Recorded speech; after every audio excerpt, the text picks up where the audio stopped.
Palabasa yung kabanata 6 at kabanata 7. Sisimulan namin sa kabanata 6, lapi ng mga si Kapitan Tiago. May klila kasi yung Kapitan Tiago.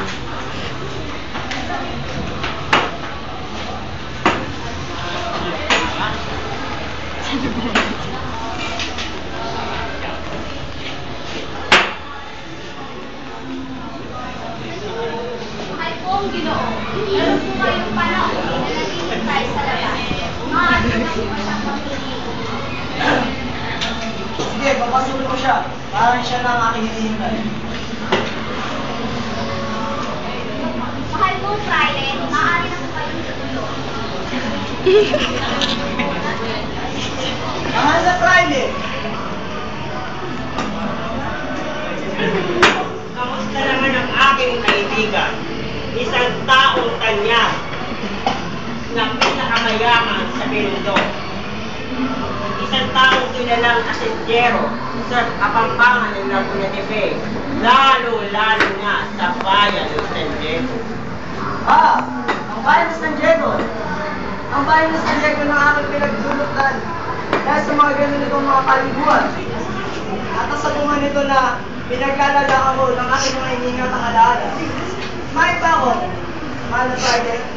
Maaari po po kayong mahininga sa isang araw. Magpapamisa kasi ako para sa aking sarili. Maaari mo ba?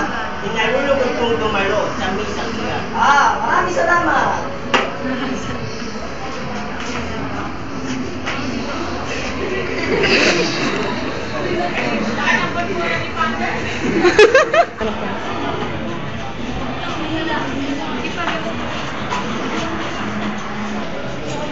Tignan mo, mga Pilipino, mga tamad, walang pinag-aralan. Mga Indio, ang palasan, wala silang ibang ginawa, kundi makita yung tulong mula sa aming mga mayayaman.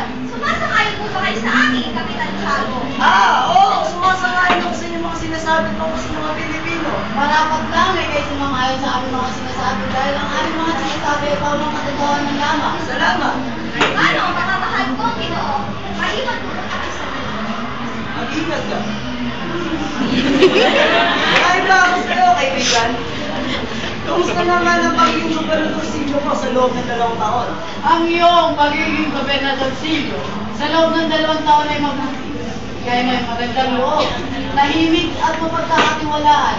At alam ko rin na hindi ka umawag ng anumang libro na nanggagaling sa Espanya, sa Makatwin, kahit na hindi ka umawag ng librong iyon.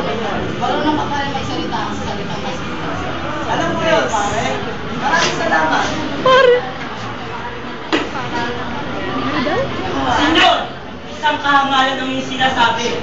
Si Kapitan Tiago, na tinuturing na isang Diyos, hindi mo ba alam na siya'y nakasira ng 10 crack?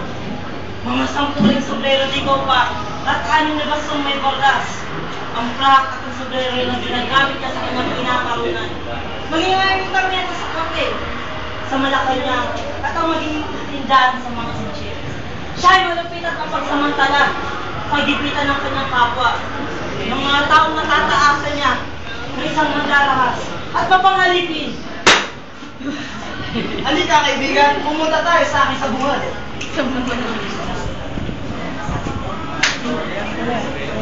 Naalala ko pa ang aking mga magulang. Ako'y anak ng isang pamilyang may kubuhan sa Malabon. Mayaman sila, ngunit malalamot. Alam mo ba na hindi man lang ako pinag-aral at ako'y pumasok bilang bataan sa isang Domingo. At doon ay tinuruan ako ng mga basong gawain ng kanyang nalalaman. At doon din ay nakilala ko ang aking pinakamamahal na asawa at puting asawa na si Pia Alba. Oo nga, naalala ko pa, dahil hindi tayo magkana, nagpupunta si Masayo ang sumaso. Isa nga, Pia Alba. Nagkulita ko na pinayuan kitang sa mga pagbabaldo upang magkaroon ng anak. Doon ay may 3 pintakasi. Silang Crestas de Salamba, Santa Clara, San Pascual Bayo, na nagbibigay anak na babae at lalaki ayon sa mga nanganganak. Maraming salamat sa iyo, Padre Damaso. Gracias. Dahil sa iyong payo, ako'y nagdalang tao. Maraming salamat, Padre Damaso. Gracias.